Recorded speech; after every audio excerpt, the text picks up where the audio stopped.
शीतल वर्मा, जो एक समय शहर की प्रतिष्ठित स्कूल प्रिंसिपल थी, पिछले कुछ महीनों से बिस्तर पर थीं। उनकी रीढ़ की हड्डी में गंभीर समस्या के कारण वह चल फिर नहीं पा रही थी। घर में उनकी देखभाल के लिए उनकी बड़ी बहू रेणुका और छोटा बेटा विशाल मौजूद थे।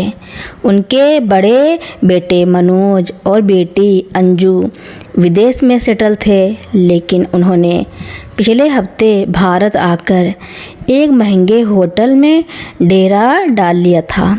शीतल जी की संपत्ति शहर के प्राइम लोकेशन में एक बड़ा घर और बैंक में अच्छी खासी रकम तीनों बच्चों के बीच चर्चा का विषय बनी हुई थी। एक शाम जब शीतल जी सो रही थी, मनोज, अंजू और रेणुका लिविंग रूम में बैठे बातें कर रहे थे। कितने दिन और यहाँ रुकना पड़ेगा? मेरा तो 2 हफ्ते का ही वीजा है, अंजू ने उबते हुए कहा। क्या करें, माँ की तबीयत में कोई सुधार नहीं है और जब तक वसीयत साफ नहीं होती हम जा भी नहीं सकते, मनोज ने फुसफुसाते हुए जवाब दिया। विशाल, जो किचन से चाय लेकर आ रहा था, उनकी बातें सुन ली। उसने चुपचाप चाय रखी और कमरे से बाहर चला गया। अगले दिन मनोज और अंजू ने शीतल जी से मिलने की जिद की। माँ, आपको कैसा लग रहा है? अंजू ने बिना कोई भावना दिखाए पूछा। शीतल जी ने बड़ी मुश्किल से आवाज़ निकाली। तुम्हारी फिक्र ने मुझे ठीक कर दिया। उनकी आंखों में गहरी पीड़ा और निराशा थी। माँ, वो बैंक के कागजात और घर की रजिस्ट्री कहाँ है? हम बस उन्हें सुरक्षित रखना चाहते हैं, मनोज ने सीधे मुद्दे पर आते हुए कहा। शीतल जी ने बस आंखें बंद कर ली। उन्हें अपने बच्चों की स्वार्थ भरी बातें सुनकर बहुत दुख हुआ। इन सारे महीने में केवल विशाल और रेणुका ही थे जिन्होंने उनकी सेवा की थी। शीतल जी की देखभाल का सारा बोझ विशाल और रेणुका पर था। रात की नींद, दिन का चैन सब खत्म हो चुका था। उन्हें दवाइयाँ देना, खाना खिलाना, फिजियोथेरेपी कराना, सब कुछ वे ही करते थे। मनोज और अंजू कभी कभार आकर औपचारिक बातें करते, पर सेवा के नाम पर उनका योगदान शून्य था। एक दिन डॉक्टर ने आकर बताया कि शीतल जी का समय अब अधिक नहीं है। यह सुनकर मनोज और अंजू के चेहरे पर दुख कम बल्कि बेसब्री ज़्यादा दिखाई दी। डॉक्टर, वसीयत का क्या होगा? क्या माँ ने हमें कुछ बताया है? मनोज ने डॉक्टर के केबिन के बाहर फुसफुसाया। डॉक्टर ने उन्हें डांटा। अभी आपको अपनी माँ की चिंता करनी चाहिए, ना कि जायदाद की। उस रात विशाल बिस्तर पर शीतल जी के पास बैठा था। उसने माँ का हाथ पकड़ा और रोने लगा। माँ, आप हमें क्यों छोड़कर जा रही हैं?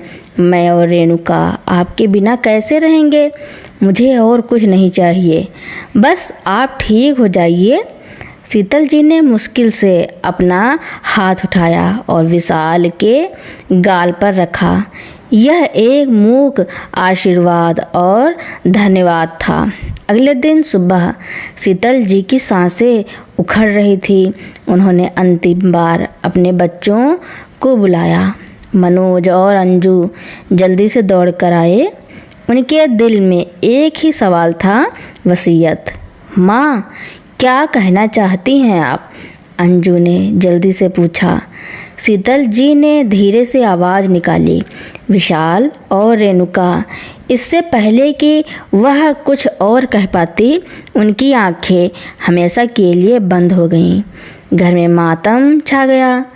अंतिम संस्कार के बाद अगले ही दिन वकील श्रीवास्तव घर पर आए। मनोज, अंजू और विशाल तीनों इंतजार में थे। देखिए, आपकी माँ ने 2 दिन पहले ही मुझे यह अंतिम वसीयत दी थी, श्रीवास्तव जी ने कहा और पढ़ना शुरू किया। मैं शीतल वर्मा अपनी होशो हवास में यह घोषणा करती हूँ कि मेरी सारी संपत्ति मेरे छोटे बेटे विशाल और उसकी पत्नी रेणुका के नाम की जाएगी। यह सुनते ही मनोज और अंजू का चेहरा उतर गया। क्या ऐसा नहीं हो सकता? मनोज चिल्लाया। हम उनके बड़े बेटे और बेटी हैं, हमें क्यों नहीं मिला? आपकी माँ ने लिखा है, वकील ने शांत स्वर में कहा, जिसने मेरी सेवा की, जिसने मेरे बुढ़ापे में मेरा साथ दिया, जिसने बिना शर्त प्यार दिया, इंसानियत का सबसे बड़ा फर्ज निभाया, उसी को मेरी वसीयत का हक है। पैसे का मोह रखने वालों को मेरे जीवन में बहुत कुछ दिया, पर अब यह घर और धन उन लोगों के लिए है जो रिश्तों का मोल समझते हैं। मनोज और अंजू शर्मिंदा होकर खड़े रह गए। उन्हें एहसास हुआ कि उन्होंने अपनी माँ के प्रति अपनी जिम्मेदारी को पैसे के लालच में खो दिया था। विशाल और रेणुका ने नम आँखों से एक दूसरे को देखा। उन्हें दौलत नहीं, माँ का प्यार और उनका आशीर्वाद मिला था। उन्हें लगा कि माँ ने उन्हें इंसाफ दिया है। मनोज और अंजू वसीयत को चुनौती नहीं दे सकते, क्योंकि उसमें शीतल जी के हस्ताक्षर के साथ साथ 2 गवाहों के हस्ताक्षर भी थे। कुछ दिन बाद वे खाली हाथ अपने अपने देश लौट गए। विशाल और रेणुका अब उस घर में रहते थे जो उन्हें प्यार और कर्तव्य के बदले मिला था। उन्होंने घर के एक हिस्से को एक छोटी सी धर्मार्थ लाइब्रेरी में बदल दिया, जैसा शीतल जी चाहती थी। मनोज और अंजू विदेशों की चकाचौंध में रहते हुए भी हमेशा एक खालीपन महसूस करते थे। उन्होंने संपत्ति तो खोई ही, साथ ही अपनी माँ के अंतिम दिनों के प्यार और आशीर्वाद को भी खो दिया था। उन्हें यह बात हमेशा कचोटती रही कि उन्होंने अपने कर्मों का फल पाया है। शांति निवास अब सचमुच में शांति का निवास बन चुका था। राहुल और ममता ने मिलकर इसे सिर्फ एक वृद्धा आश्रम नहीं बल्कि एक परिवार बना दिया था। नाम रखा गया शांति सदन। वहाँ रहने वाले हर बुजुर्गों को माँ बाबूजी का सम्मान मिलता था। शांति जी की आत्मा को सचमुच सुकून मिल रहा होगा, यह राहुल के चेहरे की संतुष्टि में दिखता था। एक दिन शाम के समय जब राहुल और ममता बुजुर्गों के साथ गपशप कर रहे थे, तभी गेट पर एक पुरानी धूल भरी कार आकर रुकी। कार से सुमित, अमित और अनामिका उतरे। 2 साल बाद वे तीनों फिर से उस घर के सामने खड़े थे। वही घर जो अब उनका नहीं था। लगता है राहुल ने इसे वृद्धाश्रम बना दिया है। सुमित ने उपहास भरी मुस्कान के साथ कहा, हाँ, माँ को दिखावे की कितनी आदत थी, अब यह नाटक भी शुरू कर दिया। अनामिका ने तिरस्कार से कहा। वे सीधे अंदर गए और राहुल को आवाज़ दी। राहुल ने उन्हें देखा। चेहरे पर कोई शिकन नहीं थी, बस एक शांत गंभीर भाव था। भैया, दीदी, आइए आइए। 2 साल बाद इस घर की याद आई। राहुल ने विनम्रता से कहा, याद नहीं, ज़रूरत थी। अमित ने रूखे स्वर में कहा, हमें तुमसे बात करनी है। तीनों भाई हॉल में बैठ गए। राहुल और ममता उनके सामने खड़े थे। देखो राहुल, हम यहाँ तुमसे भीख मांगने नहीं आए हैं। सुमित ने बात शुरू की। दरअसल मेरी मुंबई वाली ज़मीन पर सरकार ने एक प्रोजेक्ट के लिए अधिग्रहण कर लिया है। सुमित ने बताया। मुआवजा जो मिला वो उस ज़मीन की असली कीमत का 10वां हिस्सा भी नहीं था। मैं केस लड़ रहा हूँ, पर पैसे की बहुत तंगी हो गई है। अनामिका ने बात आगे बढ़ाई। और मेरे सारे गहने वो पिछली बाढ़ में हमारे घर में पानी घुसने से चोरी हो गए। पुलिस ने अभी तक कुछ नहीं किया, अमित ने सबसे उदास होकर कहा। और मेरी एफडी वो मैंने एक बिजनेस में लगा दी जो पिछले महीने पूरी तरह डूब गया। मैं सड़क पर आ गया हूँ। तीनों भाई बहन अपने अपने हिस्से को जो उन्हें माँ से मिला था गंवा चुके थे। यह सुनकर ममता और राहुल चुपचाप उन्हें देखते रहे। इसलिए अनामिका ने एक लंबी सांस ली। हमें अब यह घर चाहिए, हम इसे बेचकर पैसे बांट लेंगे। यह सुनकर राहुल के चेहरे पर एक दर्द भरी मुस्कान आई। उसने शांति से कहा, तो आप लोग अपनी ज़रूरत के लिए आए हैं, माँ के लिए नहीं? ज़रूरत तो है ही, आखिर यह घर हमारी माँ का था। अमित गुस्से से बोला। राहुल ने गहरी सांस ली और कहा, ठीक है, आप लोग वसीयत के हिसाब से अपना हक मांग रहे हैं। उसने ममता की ओर देखा और ममता अंदर से एक फ़ाइल ले आई।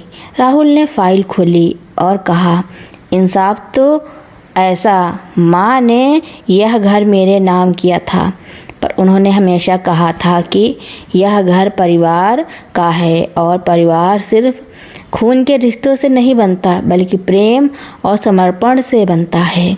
उसने फाइल से कुछ कागजात निकाले और सुमित को थमाए। ये है शांति सदन के कागजात। इस 1 साल में जो भी थोड़ा बहुत फ़ायदा हुआ है और मेरी अपनी कमाई, उससे मैंने इस घर को एक ट्रस्ट के नाम करवा दिया है। सुमित, अमित और अनामिका एक दूसरे को देखने लगे। यह घर अब सिर्फ मेरा नहीं है, यह यहाँ रहने वाले हर बुजुर्गों का है। यह एक वृद्धाश्रम ट्रस्ट है, राहुल ने स्पष्ट किया। कानूनी रूप से आप इसे बेच नहीं सकते। तीनों भाई बहन स्तब्ध रह गए। उनके लालच में उन्हें फिर से खाली हाथ कर दिया था। आप लोग यह सोचकर आए थे कि मैं इस घर को बेच दूंगा या अपने लिए रखूंगा, राहुल ने धीरे से कहा। पर माँ ने मुझे रिश्तों का मूल्य सिखाया था। उन्होंने मुझे वह घर दिया जिसमें मैं सेवा कर सकूं और मैंने वही किया। राहुल ने फिर ममता को इशारा किया। ममता एक लिफाफा लेकर आई और तीनों के बीच रख दिया।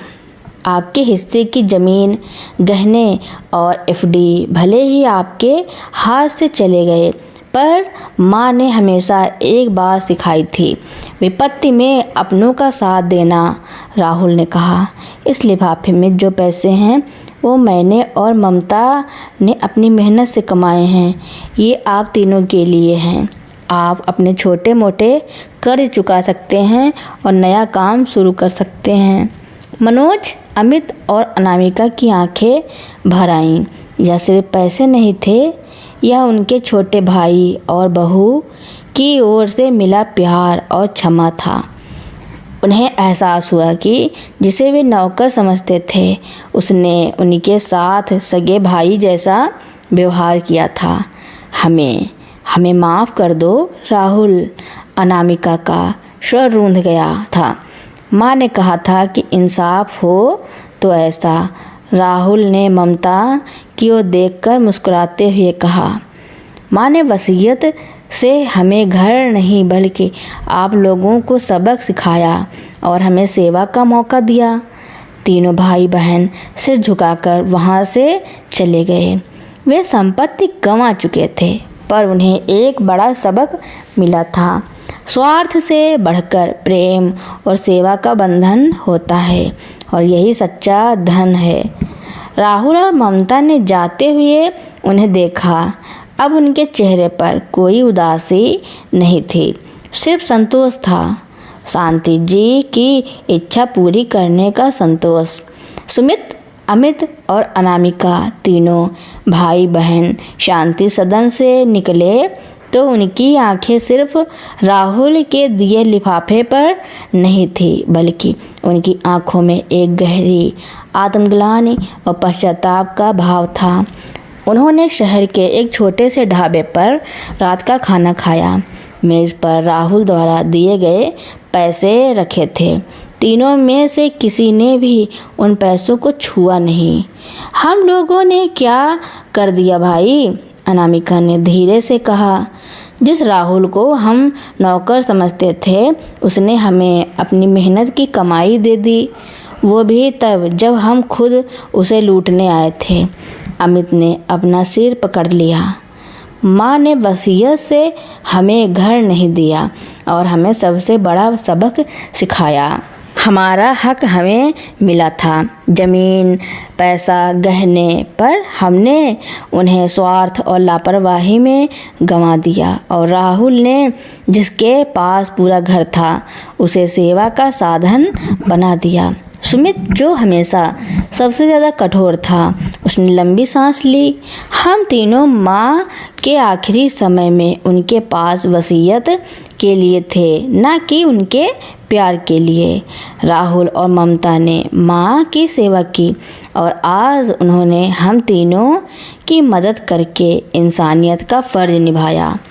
वे समझ चुके थे कि माँ ने वसीयत में राहुल को घर देकर न्याय किया था, क्योंकि वह जानते थे कि उनके असली बच्चे इस संपत्ति को केवल अपनी सुख सुविधाओं के लिए इस्तेमाल करेंगे, जबकि राहुल इसे नेक काम में लगाएगा। अगले दिन तीनों भाई बहन ने एक फैसला लिया। उन्होंने राहुल के दिए पैसे अपने कर्ज चुकाने या नया व्यापार शुरू करने में नहीं लगाए। एक हफ्ते बाद सुमित, अमित और अनामिका एक बार फिर शांति सदन पहुँचे। इस बार वे खाली हाथ नहीं थे। सुमित अपने साथ एक बड़ी लकड़ी की अलमारी ले आया। अमित ने एक नया फ्रिज दिया और अनामिका वृद्धा आश्रम के सभी बुजुर्गों के लिए गर्म शॉल और कंबल लाई। उन्होंने राहुल को बुलाया और सामान उतारने लगे। क्या है भैया, इसकी क्या ज़रूरत थी? राहुल ने आश्चर्य से पूछा। सुमित ने आगे बढ़कर राहुल के कंधे पर हाथ रखा। ये तुम्हारा नहीं, शांति सदन का है राहुल। माँ का घर अब एक आश्रम है और हम उसके लिए एक छोटा सा दान कर रहे हैं। अनामिका की आंखों में आंसू थे। हमने अपनी गलती महसूस की है राहुल। हम जानते हैं कि हम कभी तुम्हारी और ममता की तरह नहीं बन सकते, पर हम इस परिवार का हिस्सा बनना चाहते हैं। हमें अब पैसा नहीं, माँ का प्यार चाहिए जो इस घर में जिंदा है। अमित ने कहा, तुमने जो पैसे हमें दिए थे, हमने उन्हें इस्तेमाल नहीं किया। हम उन्हें वापस कर रहे हैं ताकि तुम इसे शांति सदन के लिए इस्तेमाल कर सको। राहुल और ममता ने एक दूसरे को देखा। उनकी आंखें भर आईं। यह उनके लिए सबसे बड़ी जीत थी, संपत्ति की नहीं बल्कि रिश्तों की जीत। भैया, दीदी, ये घर और यहाँ के लोग ही हमारा परिवार हैं और अब आप लोग भी इस परिवार का हिस्सा हैं। राहुल ने उन्हें गले लगाते हुए कहा। उस दिन के बाद सुमित, अमित और अनामिका साल में कम से कम 2 बार शांति सदन आने लगे। वे वहाँ पैसे दान करने नहीं बल्कि समय दान करने आते थे। वे बुजुर्गों के साथ बैठते, उनकी कहानियाँ सुनते और उनकी सेवा करते थे। शांति जी ने जो वसीयत लिखी थी, वह केवल एक कागज़ का टुकड़ा नहीं था बल्कि कर्मों का आईना और रिश्तों की कसौटी थी। उन्होंने राहुल को घर देकर इंसाफ किया, लेकिन अंततः उनके सभी बच्चों को प्रेम और सेवा का सही अर्थ सिखाकर रिश्तों की मरम्मत भी कर दी। इंसाफ हो तो ऐसा, जिसने न केवल एक सेवक को हकदार बनाया बल्कि स्वार्थी बच्चों को भी वापस सही रास्ते पर ले आया। बुजुर्गों की कहानियाँ और जीवन का अनमोल पाठ। शांति सदन अब सिर्फ एक वृद्धाश्रम नहीं था, यह जीवन के अनुभवों का एक पुस्तकालय बन गया था।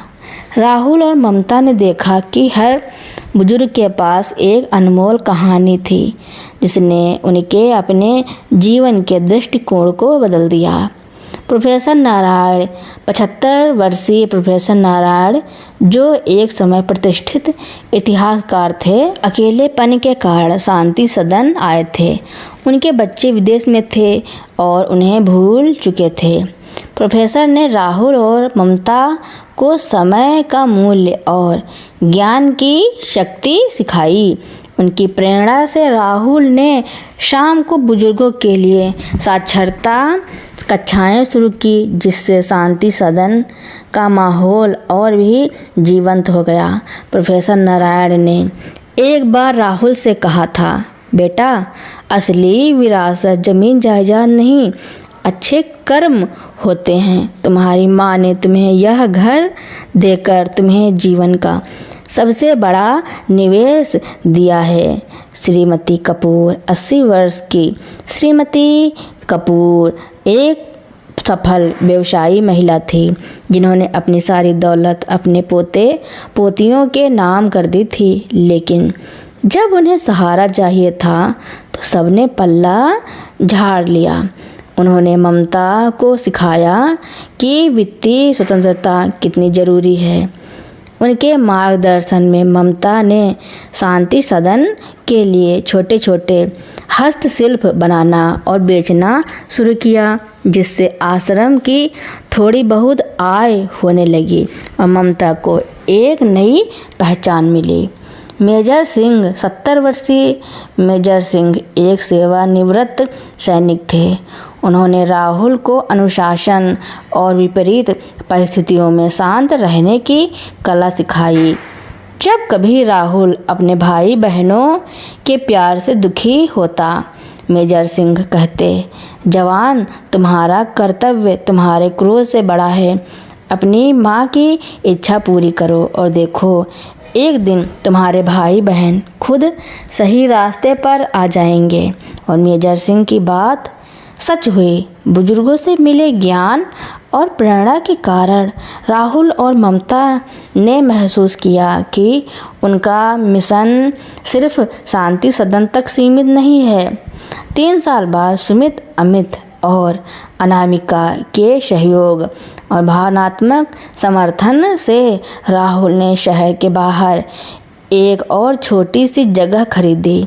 उन्होंने इसका नाम ममता निवास रखा, जो गरीब और बेसहारा बुजुर्गों के लिए था जिनकी देखभाल की ज़रूरत थी। राहुल और ममता ने अपनी मेहनत और बुजुर्गों के आशीर्वाद से एक ऐसा साम्राज्य खड़ा कर दिया था जहां संपत्ति की गिनती प्यार और सेवा से होती थी।